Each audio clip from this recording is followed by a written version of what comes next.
ونعوذ بالله من شرور أنفسنا ومن سيئات أعمالنا من يهده الله فلا مضل له ومن يضلله فلا هادي له ونشهد أن لا إله إلا الله وحده لا شريك له لا ضد له ولا ند له ولا مثل له ولا مثيل له ونشهد أن سيدنا وسندنا وحبيبنا وحبيب ربنا وطبيبنا وطبيب أرواحنا محمدا عبد الله ورسوله الذي أرسله بالحق بشيرا ونذيرا وداعيا إلى الله بإذنه وسراجا منيرا فقد قال الله تعالى في كلامه المجيد وفرقانه الحميد أعوذ بالله من الشيطان الرجيم بسم الله الرحمن الرحيم كلوا واشربوا حتى يتبين لكم الخيط الأبيض من الخيط الأسود من الفجر ثم أتموا الصيام إلى الليل ولا تباشروهن وأنتم عاكفون في المساجد تلك حدود الله فلا تقربوها كذلك يبين الله آياته للناس لعلهم يتقون وقال رسول الله صلى الله عليه وسلم بني الإسلام على 5 شهادة أن لا إله إلا الله وأن محمدًا عبده ورسوله وإقام الصلاة وإيتاء الزكاة وحج بيت الله وصوم رمضان أو كما قال النبي صلى الله عليه وسلم সকলেই রাসূলের উপরে দুরূদ শরীফ পড়ি আল্লাহুম্মা সাল্লি আলা মুহাম্মাদিন ওয়া আলা আলি মুহাম্মাদ কামা সাল্লাইতা আলা ইব্রাহিম ওয়া আলা আলি ইব্রাহিম ইন্নাকা হামিদুম মাজিদ আল্লাহুম্মা বারিক আলা মুহাম্মাদিন ওয়া আলা আলি মুহাম্মাদ كما باركت على إبراهيم وعلى آل إبراهيم إنك حميد مجيد الحمد لله আল্লাহ পাক রব্বুল আলামিনের শাহী দরবারে লাখো কোটি শুকরিয়া যে মহান রব্বুল আলামিন আমাদের সকলকে শাবান মাসের শেষ জুমায় দুনিয়ার সকল কাজকর্ম থেকে ফারেক করে পুত পবিত্র হয়ে জুমার 2 রাকাত ফরজ নামাজ আদায় করার উদ্দেশ্যে মসজিদে সমবেত হওয়ার তৌফিক দান করেছেন সেই মহান রব্বুল আলামিনের শাহী দরবারে শুকরিয়া জ্ঞাপন করে আলহামদুলিল্লাহ দুরুদ ও সালাম পেশ করি মানবতার মুক্তির দূত জনাবে রাসূলুল্লাহ সাল্লাল্লাহু আলাইহি ওয়াসাল্লামের উপর যাকে আল্লাহ পাক রব্বুল আলামিন এই দুনিয়ার বুকে মানুষের হেদায়েতের জন্য এবং এই রমজানুল মুবারকে কিভাবে আমরা জীবন যাপন করব সেই দিক নির্দেশনা দেওয়ার জন্য প্রেরণ করেছিলেন সকলে বলি সাল্লাল্লাহু আলাইহি ওয়াসাল্লাম তো যেহেতু রমজানুল মুবারক আমাদের মাঝে আসন্ন আগামীকাল হয়তো তারাবি হতে পারে আগামীকাল রাত্রে শনিবার দিবাগত রাতে হয়তো সাহরি করতে হবে রবিবার থেকে হয়তো পহেলা রমজান শুরু হবে যদি শাবান মাস 29-এ হয় আর যদি 30-এ হয় তাহলে রবিবার দিবাগত রাত্রে তারাবি হবে সাহরি হবে আর সোমবার থেকে রোজা পহেলা রোজা শুরু হবে। এটা চাঁদ দেখার উপর নির্ভরশীল, কারণ আরবি মাস কতদিনে হবে এটা একমাত্র একজন জানেন, চিল্লায় বলেন তিনি কে? তো রমজান মাস, এই মাসটা হলো অন্যান্য যত মাস রয়েছে 12টি মাস রয়েছে তার মধ্যে ফজিলতের দিক থেকে, মর্যাদার দিক থেকে সব থেকে বেশি মর্যাদাশীল, সর্বাপেক্ষা বেশি মর্যাদাশীল এবং ফজিলতপূর্ণ একটি মাস হলো রমজানুল মুবারক। এবং এই মাসে আমাদের না খেয়ে থাকার মাধ্যমেও যে একটি ইবাদত হয়, আল্লাহ পাক রব্বুল আলামিন না খেয়ে থাকাকেও যে ইবাদতের মাধ্যমে এবং ইবাদতের মধ্যে গণনা করেছেন, সেই মাসটি কোন মাস? রমজান মাস। ইবাদতের বিভিন্ন ক্যাটাগরি আছে, বিভিন্ন কাইফিয়াত আছে। যেমন আমরা যে নামাজ আদায় করি আরকান এবং আহকামের মাধ্যমে, এটা কার জন্য করি? আল্লাহর জন্য। এটাও একটি ইবাদত, এর কাইফিয়াত, ইবাদতের একটি ক্যাটাগরি। আরেকটি ক্যাটাগরি হলো না খেয়ে থাকা। শুধু না খেয়ে থাকা না, না খেয়ে অনেকে চায়ের দোকানে বসে সারাদিন কোনো কাজ নাই, খাওয়া দাওয়া নাই, অন্য মানুষের গীবত শেখায়ত করে, এমন লোক আছে কিনা আমাদের সমাজে? তো শুধুমাত্র না খেয়ে থাকাটা ইবাদত না, ওই না খেয়ে থাকার মধ্যে আমাদের অনেকগুলো কাজ থেকে আমাদেরকে বিরত থাকতে হবে। আরও একটি ইবাদতের ক্যাটাগরি হলো যেটা যাকাত, আমাদের সম্পদের ইবাদত। সম্পদ যে আমরা শুধু কামাই করতে আসি, উপার্জন করতে আসি, এই সম্পদের নির্দিষ্ট একটি পরিমাণে হওয়ার পর শতকরা 2.5 টাকা হারে কি করতে হয়? গরিব দুঃখী দুস্থ মানুষ যারা রয়েছেন তাদের মাঝে বিলিয়ে দিতে হয়। এটা হলো ইসলামের একটি বিধান, এটাও একটি ইবাদত। আরেকটি ইবাদত হলো হজ্জে বাইতুল্লাহ, যেটা জিলহজ মাসের 10 তারিখ মেন হজের দিন। হাজি সাহেবরা হয়তো আগামী মাস রমজানের পরের থেকে শাওয়াল জিলকাদ মাস থেকে তাদের ফ্লাইট শুরু হয়। তো এইভাবেই ইসলামের বড় যে ইবাদত এবং যে ভিত্তি, সেটা 5টি জিনিসের উপর। কয়টি জিনিসের উপর? আল্লাহর রাসূল সাল্লাল্লাহু আলাইহি ওয়াসাল্লাম সিহা সিত্তার সকল কিতাবে ফুকাহায়ে কেরাম এবং মুহাদ্দিসিনে কেরাম শুরুতে যে হাদিসটি নিয়ে এসেছেন, আল্লাহর রাসূল বলেন, বুনিয়াল ইসলামু আলা খামস, ইসলামের ভিত্তি হলো 5টি জিনিসের উপর। চিল্লায় বলেন কয়টি জিনিসের উপর? 5টি জিনিসের উপর হলো এই ইসলাম নামক যে ধর্ম, আমরা নিজেদেরকে যে মুসলিম বলে, মুসলমান বলে, মুমিন বলে দাবি করি, এই মুমিন বলে দাবি শুধু মুখে করলেই হবে না। এই 5টি কাজ যদি আমরা করি তাহলে আল্লাহ পাক রব্বুল আলামিনের শাহী দরবারে আপনার আমার নাম প্রকৃত মুমিন হিসেবে স্বীকৃতি পাবে।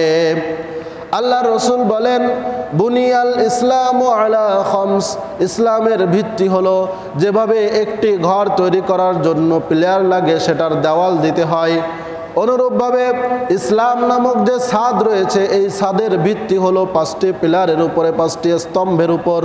তার মধ্যে প্রথম স্তম্ভ হলো শাহাদাতি আল্লাহ ইলাহা ইল্লাল্লাহু ওয়া আন্না মুহাম্মাদান আবদুল্লাহি ওয়া রাসূলুহু। আমাদেরকে সাক্ষ্য দিতে হবে আল্লাহ তাআলা ব্যতীত এই দুনিয়ার বুকে ইবাদতের উপযুক্ত আর কোনো মাবুদ এই দুনিয়ার বুকে নাই। এই নবমণ্ডল, ভূমণ্ডল, সৌরজগৎ যা কিছু আছে সব কিছুর মধ্যে ইবাদতের এক উপযুক্ত একমাত্র একজন, চিল্লায় বলেন তিনি কে?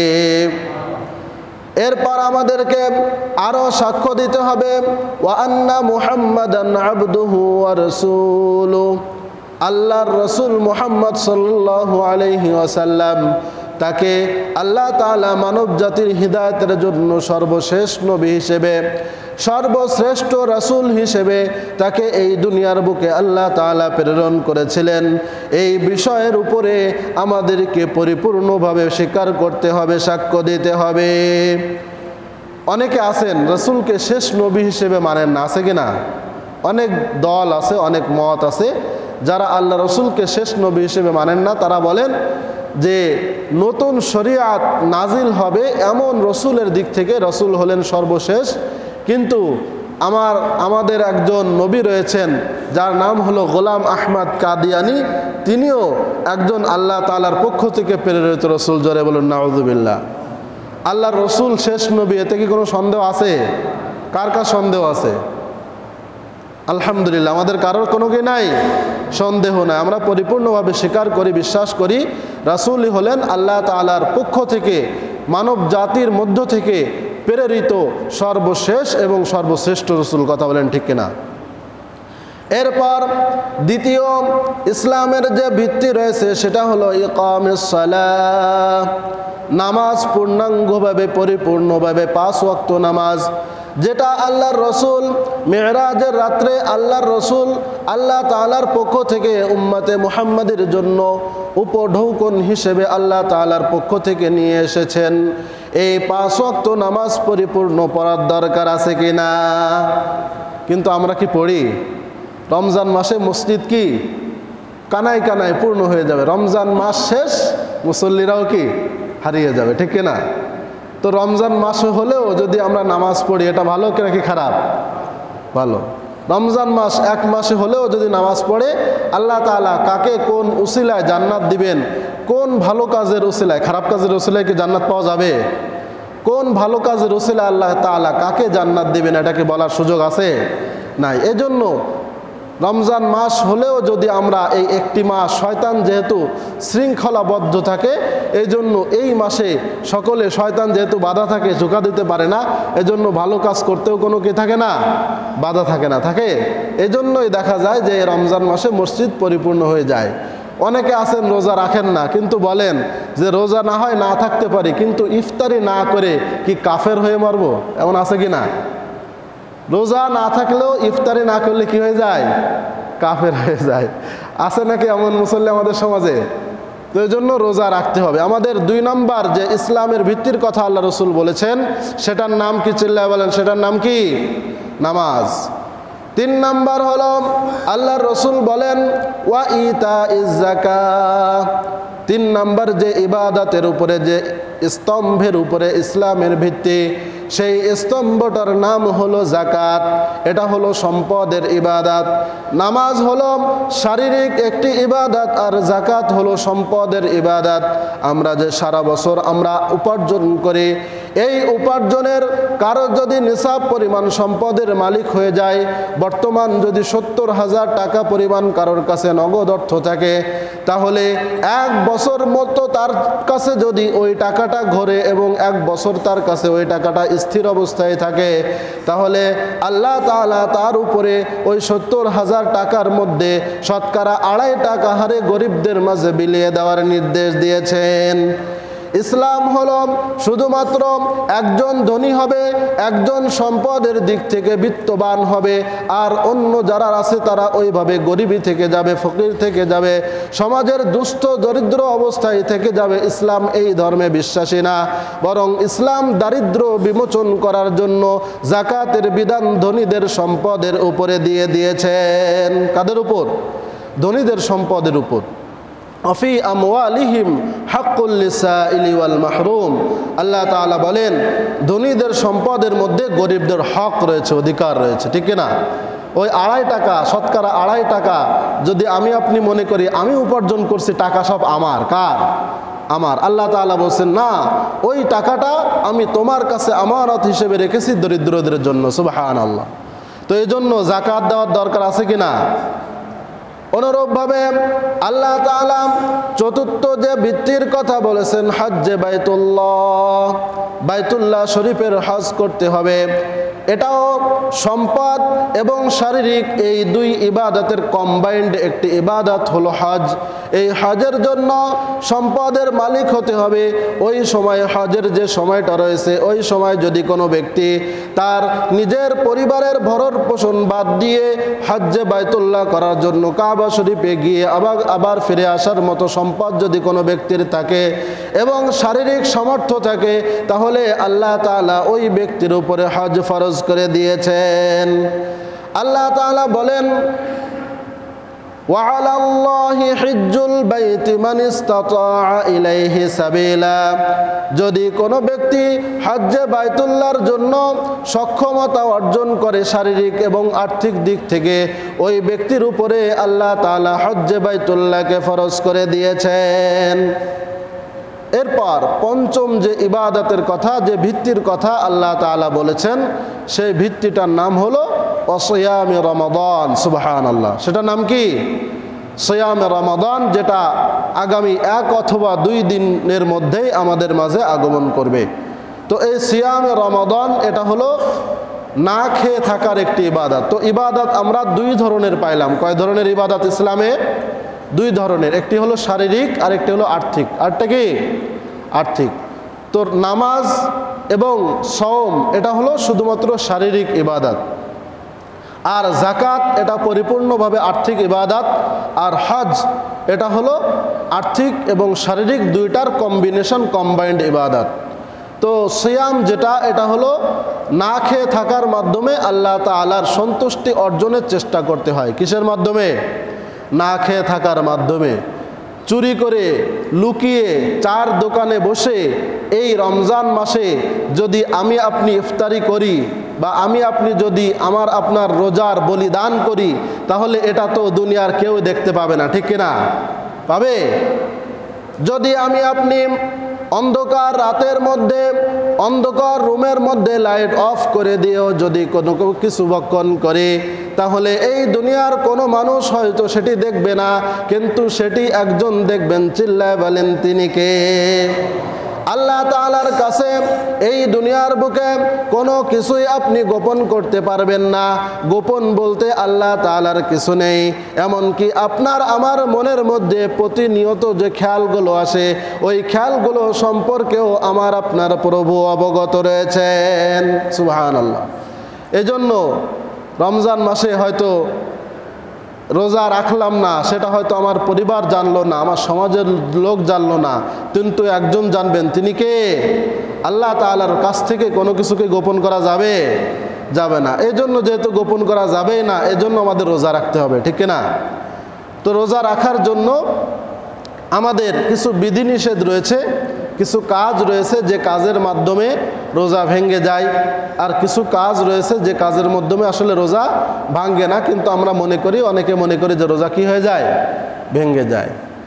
আল্লাহ তাআলা কোরআনে কারীমের মধ্যে রোজার সংজ্ঞা দিয়েছেন। রোজা কাকে বলে, এই ইবাদতটা কিভাবে করতে হয়। সূরাতুল বাকারার 187 নম্বর আয়াতে আল্লাহ তাআলা বলেছেন, কুলু ওয়াশরাবু হাত্তা ইয়াতাবায়ানা লাকুমুল খায়তুল আবয়াদু মিনাল খায়তিল আসওয়াদি মিনাল ফাজর। এই রোজা তোমরা কিভাবে রাখবা, এই রোজা রাখার পদ্ধতিটা কি, এ সম্পর্কে আল্লাহ তাআলা বলেন, কুলু ওয়াশরাবু, তোমরা পানাহার করো। কোন সময় পর্যন্ত পানাহার করা যাবে? হাত্তা ইয়াতাবায়ানা লাকুমুল খায়তুল আবয়াদু মিনাল খায়তিল আসওয়াদি মিনাল ফাজর। সুবহে সাদেকের পূর্বে 2টি সুবহে সাদেক, একটি হলো সুবহে কাদেব। এই 2টা সুবহ এবং 2টা ফজর, যেটা সকাল হওয়ার পূর্বে এই 2টা ফজর উদিত হয়। একটিকে শরিয়াতের পরিভাষায়, কোরআনের পরিভাষায়, হাদিসের পরিভাষায় বলা হয় সুবহে কাদেব, যেটা উপর নিচ এবং আসমান এবং জমিনের মধ্যবর্তী স্থানে কালো একটি রেখা তৈরি হয়।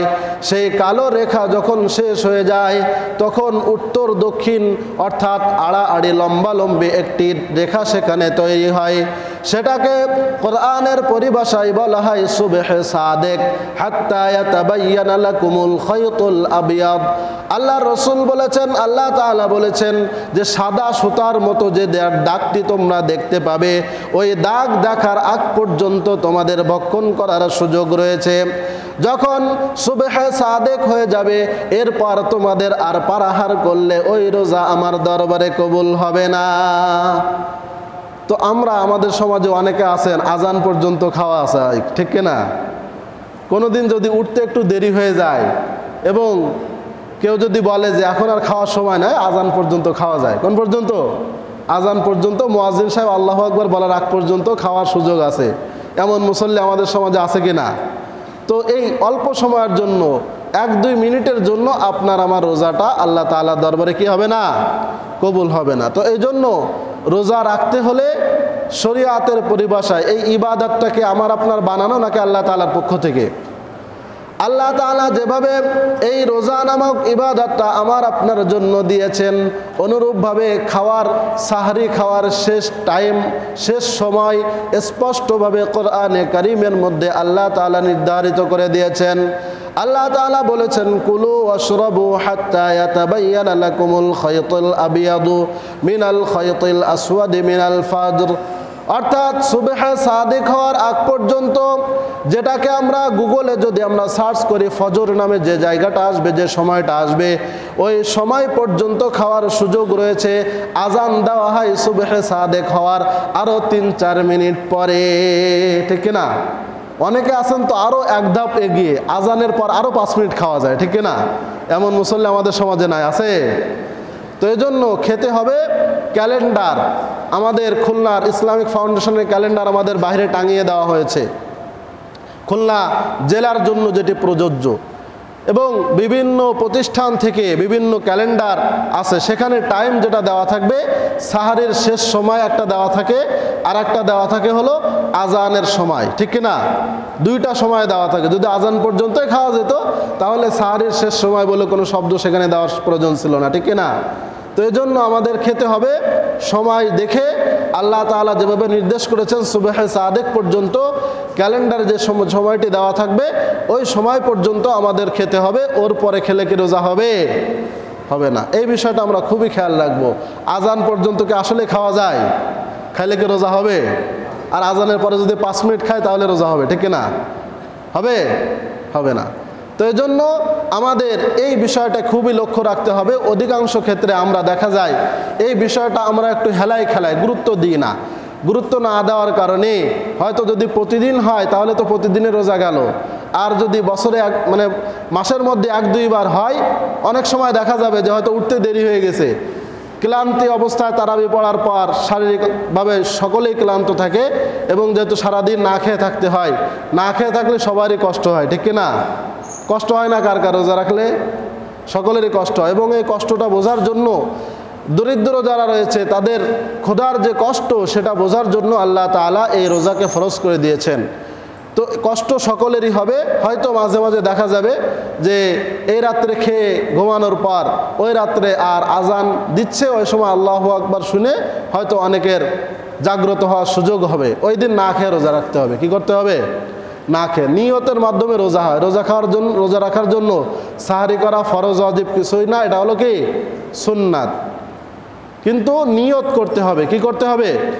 নিয়ত করতে হবে। যদি কোনো দিন আল্লাহ না করুন, যদি প্রত্যেক বছর আমারও 2-1 বার এমন হয় না খেয়ে রোজা থাকতে হয়, 2-1 দিন, সকলেরই হয়তো কম বেশি হয়, ঠিক না? তো এই জন্য ওই দিন নিয়ত করে না খেয়ে কী করতে হবে? রোজা রাখতে হবে। আজান হয়ে গেলে 1 গ্লাস পানীয়, 1 ঢোক পানীয় কি খাওয়া যাবে? ইচ্ছা করে খাওয়া যাবে না। আর নিয়ত করতে হবে নাওয়াইতু আন আসুমা গাদাম, যেভাবে আমরা আরবিতে নিয়ত করি, বাংলায় যদি নিয়ত করি আমি আল্লাহ তাআলার সন্তুষ্টির উদ্দেশ্যে রমাদানুল মুবারকের ফরজ রোজা আমি রাখতেছি, এমনভাবে এটা অন্তরে আনা লাগবে। আমি সাহারি করতেছি, এর মধ্যেই নিয়ত হয়ে গেছে, এর মধ্যেই এভাবে নিয়ত হয় না। নামাজে যে আমরা আসছি, নামাজের মধ্যে আলাদা নিয়তের কথা কেন বলা হয়েছে?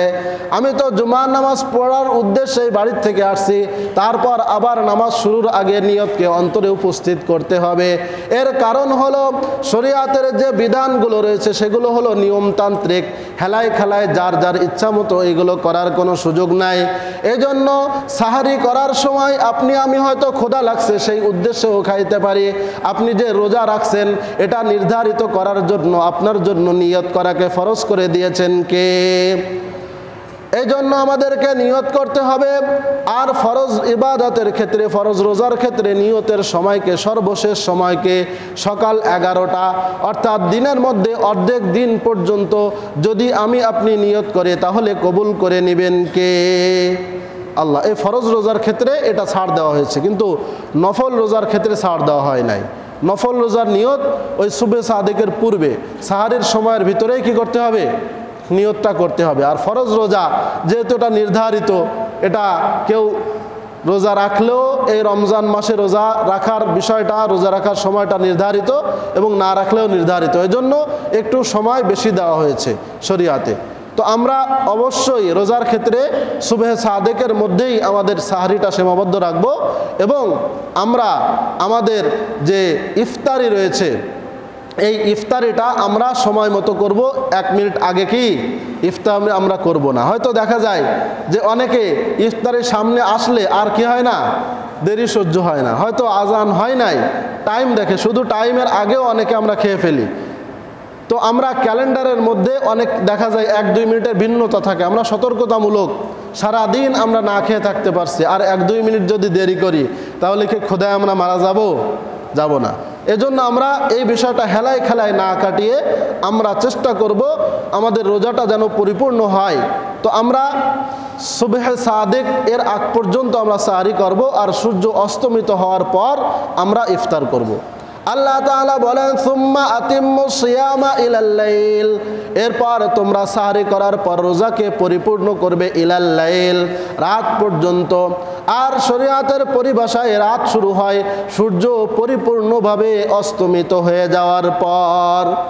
আর রোজার দিনের বেলায় যে কাজগুলো করা যাবে না তার মধ্যে অন্যতম একটি কাজ হলো স্ত্রী মেলামেশা কি করা যাবে না।